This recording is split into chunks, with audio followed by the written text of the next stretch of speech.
Before I get into this video proper on my thoughts on the latest Doctor Who episode, I would just like to say that I have now seen the first episode of Good Omens, and I found it to be very entertaining. So I might do a review of Good Omens once I've seen the series entirely. So just watch this space; it might happen.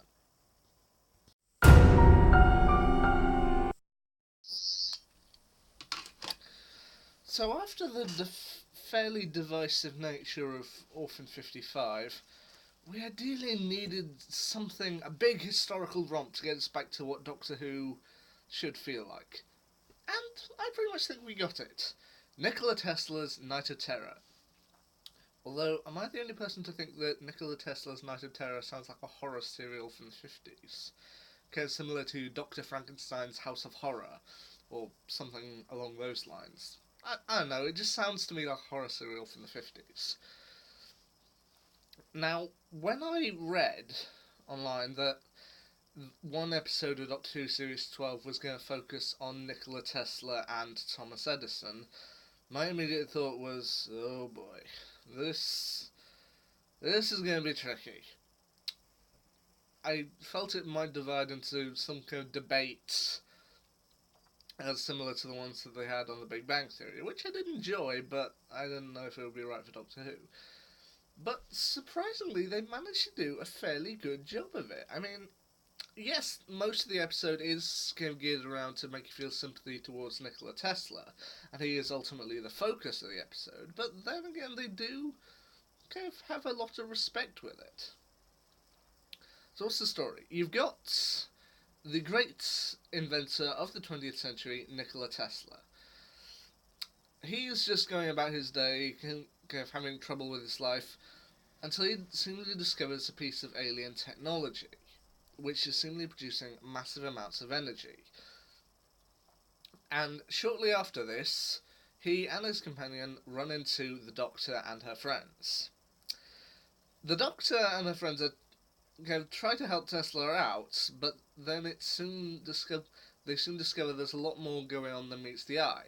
For one thing, they've got to deal with Tesla's archenemy Thomas Edison, and there's also an alien race seemingly out to get Tesla, known as the Skithra. They have massive black scorpion creatures with. Think a massive black scorpion creature with a human face, and you pretty much got it. And yeah, I I do think that this episode is a romp. It does have fun with what it's given, and I think it does it fairly well. One thing that I was a little skeptical of, but they actually managed to do quite well, is show how Tesla and Edison differ. I mean, once, as I said before, they don't make Edison the nicest guy. They do kind of make him a jerk, but they do kind of show two different approaches to inventions. Tesla's approach, which is to kind of look at things solo and kind of focus on each individual kind of piece of invention and how to kind of make each one perfect. And then you've got Edison's approach, which is run kind of more like a business. I get a load of people together in one place so that when you do create something good, you can then mass produce it and sell it to the people. So yeah, while I said they don't make Edison the nicest guy, they do show he does have a legitimate scientific approach, and both of them do fairly well with that. But there was one thing that kind of struck me when we saw the aliens of this particular episode, and it was when they finally revealed themselves as the Skithra, and I kept thinking to myself throughout the episode, Skithra, Skithra, Skithra. Why is that ringing a bell? They haven't appeared in Doctor Who before, so why is the name Skithra suddenly ringing so many bells to me? And then I remembered why. In that, I finally realised that the Queen of the Skithra, underneath all that and makeup and prosthetics and everything, that was Anjali Mohindra.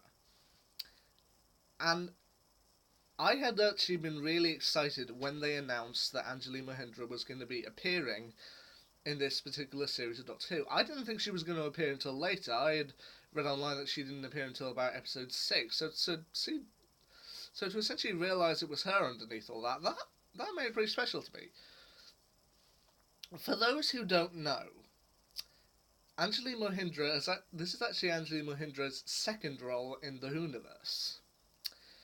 Back in the late 2000s and the early 2010s, she had the role of Rani Chandra on the Doctor Who spin-off series The Sarah Jane Adventures that ran from 2007 until 2011, with Mohindra playing the part of Rani Chandra from 2008 until eventually the series end. Now, she's not the first Sarah Jane Adventures actress to jump series over to the next one. We have had several of those over the years, such as Alexander Armstrong appeared in the Christmas special of 2011, Mina Anwar popped up in Series 10, David Bradley eventually played two roles in Doctor Who, one in 2012 and one in 2017, and even current companion Bradley Walsh. He previously appeared in Mohindra's very first Sarah Jane Adventures episode, Day of the Clown, portraying a version of the Pied Piper. So, while I didn't immediately recognise her at first, once I realised that this was the Skither and that was actually Anjali Mohindra and all that, I was like, oh yeah. I had to check the credits just to make sure, but yeah, it was actually her under all there. So I am glad that they finally managed to add another Sarah Jane Adventures actress to the Doctor Who cast list. I mean, I would love later on if they provided new roles in the Whoniverse for some of her other Sarah Jane Adventures co-stars like Tommy Knight and Daniel Anthony, but I might be pushing it a bit far there. But then again, this episode also reminded me a lot of Rosa from Series 11, and I mean that in a very good way. I actually thought Rosa was one of the best episodes of Series 11. And the reason for that is it kind of shows the journey of a person who we ultimately know life is going to be hard for them and that things aren't always going to go right, but then they will be remembered for the greatness they did later on. I mean, as the Doctor says to her companions at the end, where her companions ask her, so is this the point where Tesla now gets recognised for all his inventions? She's like, well, no. I mean, he's going to keep inventing, sure, but his funding's going to get pulled, his Niagara generators are eventually going to get shut down, he eventually dies penniless. And I'm like, that's not right. Like, no it isn't, but his ideas, his creations, they still are what builds the modern world. And you know what? That's actually true of Tesla, because he did come up with so many things that these days we take for granted, but they're all part of the modern world. He came up with things like the alternating current induction motor, mechanical generators, X-ray imaging, remote control, wireless lighting, and wireless communication. A lot of these things were down to some of the genius of Tesla.